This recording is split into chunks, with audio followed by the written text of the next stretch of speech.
Hazel and Rio, a friendship measured in moments. The day Hazel came home for the first time was quiet, almost reverent.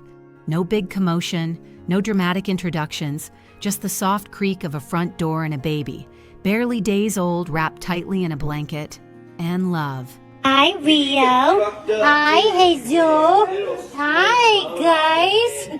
Okay. Rio, the family's calm and soulful dog, didn't jump or bark.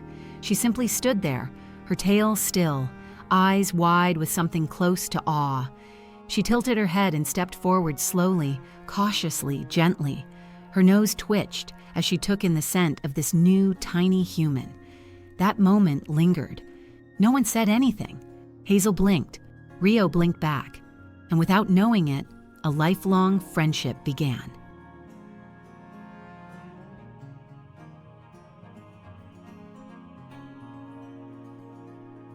The earliest weeks were filled with soft light and whispered coos.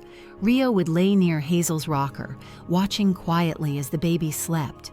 There was a stillness in those days, an unspoken agreement that this bond would grow not through noise, but through presence.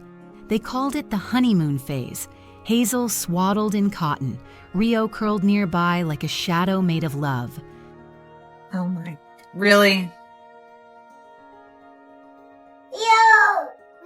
No.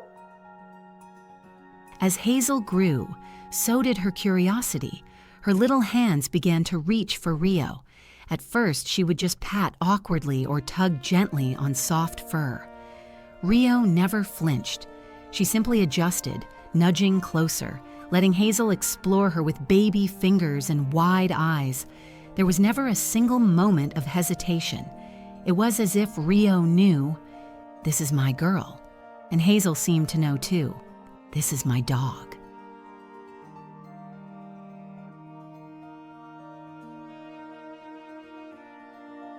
One of their first shared rituals blossomed at the high chair.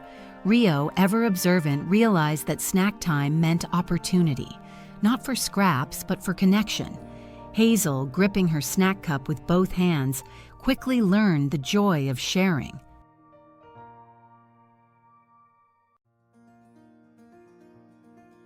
A puff would drop.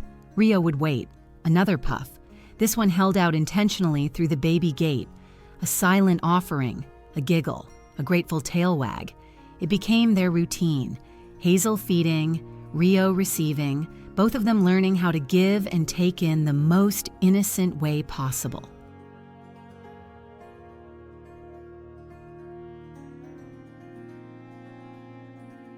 Outside of snack time, they began to invent games. Hazel's world was small, blankets, blocks, books, but Rio was always a part of it. When Hazel started crawling, she crawled toward Rio. When she began to babble, Rio was the one she talked to. Her first sounds often followed Rio across the room, as if telling her stories in a language only they understood. And then there was the crib. The crib had been a place for naps and nighttime, but it soon became a little world of its own. Mornings often began with Hazel standing, her tiny hands gripping the rails, eyes scanning the room for her companion. Rio, as if summoned by instinct, would appear, nose through the slats, tail softly wagging. Hazel would squeal in delight, and they'd have their morning talk, full of baby gibberish and quiet whines, a language shaped by rhythm and familiarity.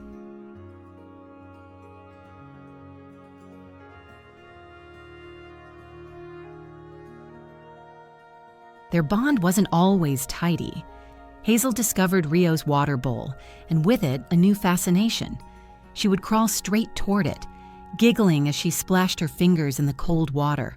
Rio would sit nearby watching, not annoyed, not alarmed, just amused, patient.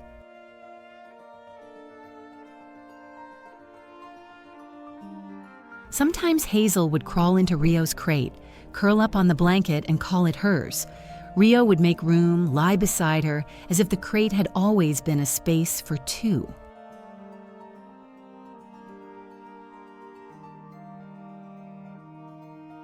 As Hazel learned to walk, the dynamic shifted, but the bond stayed the same. Now they ran together across the yard, Hazel chasing bubbles, Rio chasing shadows.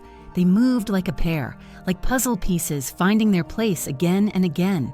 Hazel would fall, and Rio would circle back. She would giggle, and Rio would bark once, softly, never too loud.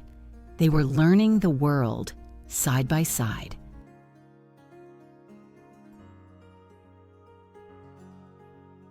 As months passed, Hazel's babble turned into words, and Rio's movements became more protective.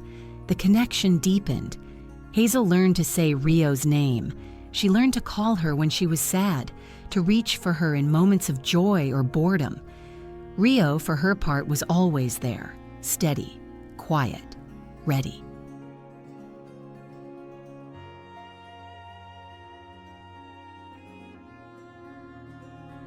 Even when Hazel's days were full of other people, other places, it was always Rio she returned to. At home, it wasn't just a house. It was a world with Rio in it. And for Rio, Hazel became her purpose, her shadow, her job, her joy.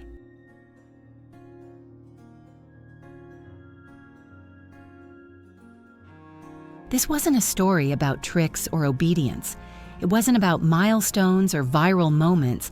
It was about something slower, quieter, a friendship growing in the background of everyday life.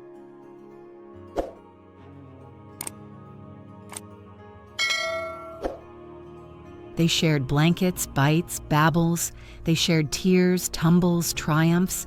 Their language was built on moments that didn't ask to be noticed, but lingered just the same. A dog and a little girl. Nothing unusual on paper, but in the spaces between snack time and nap time, in the pauses between laughter and learning, something extraordinary was happening. They were becoming each other's first best friend.